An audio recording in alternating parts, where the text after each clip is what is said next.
2020 के विधानसभा चुनाव में चिराग अपना हाल देख चुके हैं, हमें बताने की कोई जरूरत नहीं है। हम 18-17 सीट ही तो मांग रहे हैं, इतनी सीट तो बीजेपी हमें दे ही सकती है।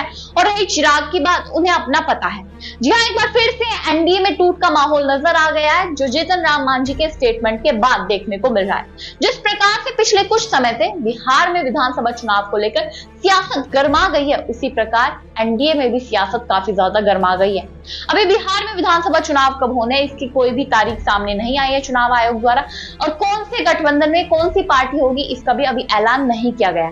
लेकिन सीट शेयरिंग के मुद्दे अभी से उठने लगे हैं। सीट शेयरिंग के मुद्दों को लेकर जिस तरीके से एनडीए गठबंधन में टूट का माहौल बना हुआ है, उससे अब छुपा नहीं है कि जनता को भी पता लग गया है कि एनडीए टूट सकता है तारीखों के ऐलान से पहले ही, बिहार में चुनाव से पहले ही। सिर्फ मुद्दा सीट शेयरिंग।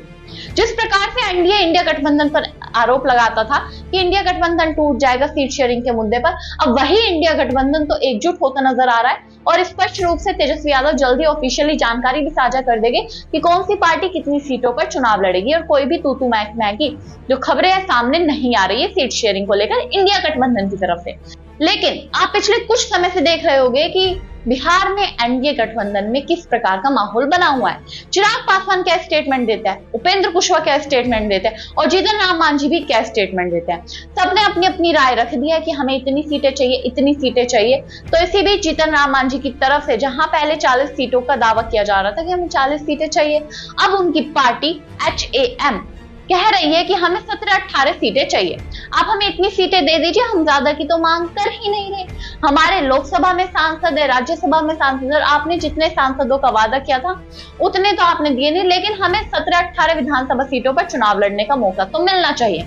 अब जब उनसे मीडिया के लोग पूछते हैं कि चिराग पासवान 70 सीटों की मांग कर रहे हैं, तो उसको लेकर आप क्या कहेंगे? वो कहते हैं कि चिराग पासवान को कितनी सीट देनी है वो बीजेपी की खुद की मर्जी है, एनडीए गठबंधन की खुद की मर्जी है।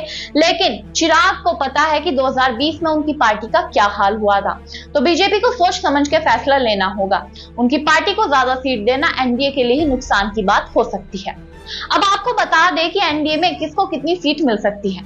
एनडीए में 102 सीट जेडीयू को यानी नीतीश कुमार की पार्टी को दी जा सकती है। वहीं बीजेपी को एनडीए की तरफ से 101 सीटें, जो कि जेडीयू से 1 सीट कम है।